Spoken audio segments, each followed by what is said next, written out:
हामी मसा निकाल्नुको क्वेशन नम्बर 9 मा हेर्दै छौं, जसमा दिएको छ m cube plus 1 plus 2m square plus 2m र अर्को रहेको छ m क्यूब प्लस 1। अब सबभन्दा सुरुमा हामी पहिलो अभिव्यञ्जक लिन्छौं। पहिलो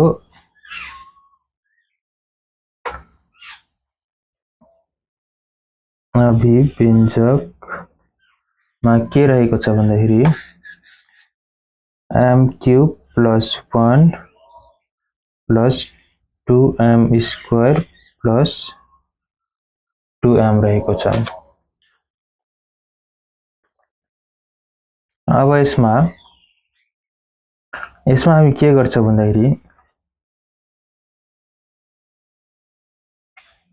यो जुन 1 छ नि, 1 के हुन्छ त 1 लाई स्क्वायर हाल्दा पनि लास्टमा 1 नै आउँछ, 1 लाई क्यूब गर्दा पनि लास्टमा 1 नै आउँछ। त्यही भएर हामी यसलाई 1 को पावर क्यूब गर्छौं।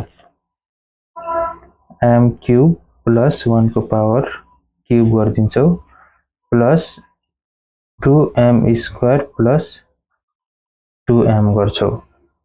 म यसमा यो स्टेपमा म केही पनि गरिन, बस के गरे भन्दाखेरि 1 लाई 1 को पावर क्यूब गर्दिए। किन गर्दिए भन्दाखेरि किन गर्न पाए भन्दाखेरि 1 को पावर क्यूब गर्दा पनि लास्टमा हाम्रो आन्सर 1 नै आउँछ, किनभने 1 को पावर क्यूब भनेको कति हो त 1 into 1 into 1 हो र लास्टमा कति आउँछ 1 नै आउँछ। त्यही भएर हामी 1 को पावर क्यूब गर्न पायौं।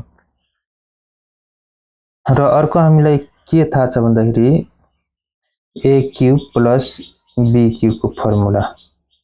यसको फर्मुला के हो त a plus b a square minus ab plus b square, यही हो नि फर्मुला हो। त्यही भएर हामी यसलाई यो दुईटा जुन छ यो दुईटालाई हामी फर्मुलामा लान्छौं। यसलाई a मान्छौं, यसलाई हामी b मान्छौं। अब फर्मुलामा लैजाँदाखेरि के हुने भयो त m प्लस 1 अनि फेरि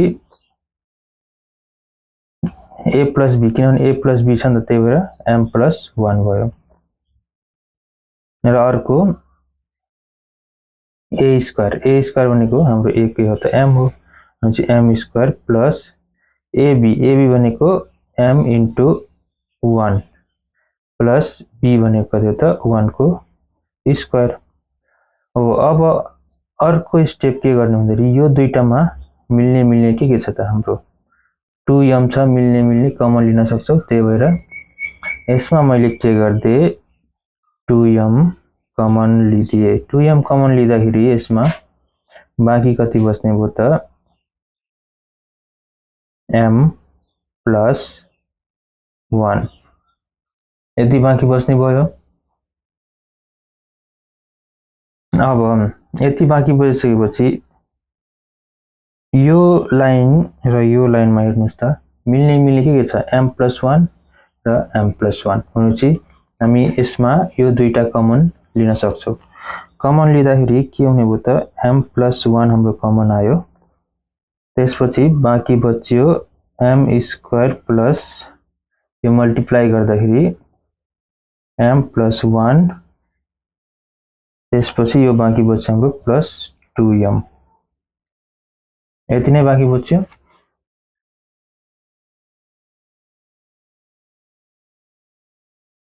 सरी यहाँ प्लस हुँदैन, यहाँ हाम्रो हुन्छ माइनस है, यहाँ पनि हुन्छ हाम्रो माइनस।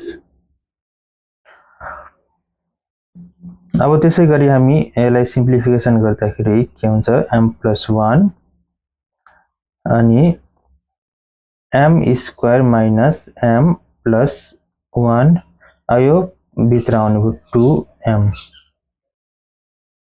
ठीक छ। त्यसै गरी m प्लस 1 अब प्लस 2m र माइनस m गर्दाखेरि बाँकी कति बच्ने भयो त m square plus m plus 1 बाँकी बच्ने भयो। हाम्रो पहिलो अभिव्यञ्जकमा कति निस्क्यो त m plus 1 m square plus m plus 1 निस्क्यो। हो त्यसैगरी अब हामी दोस्रो अभिव्यञ्जक लिन्छौं। दोस्रो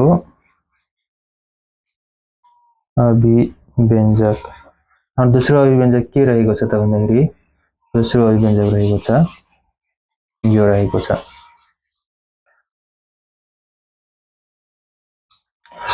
दोस्रो अभिव्यञ्जक लिँदाखेरि m क्यूब माइनस 1 भनेपछि अघि नै मैले भनिहाले अघिको स्टेपमा भन्दाखेरि 1 को पावर हामी क्यूब पनि गर्दा 1 नै हुन्छ, त्यही भएर हामी क्यूब हाल्न गइरहेको छौं। m को पावर क्यूब माइनस 1 को पावर क्यूब।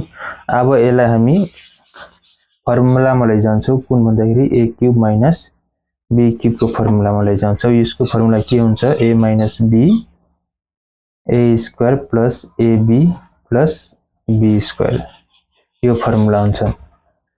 अब हामी यो फर्मुलाको अनुसार हामी यसलाई लान्छौं, लाँदाखेरि हाम्रो हुन्छ m minus 1 m square plus m into 1 plus 1 को स्क्वायर।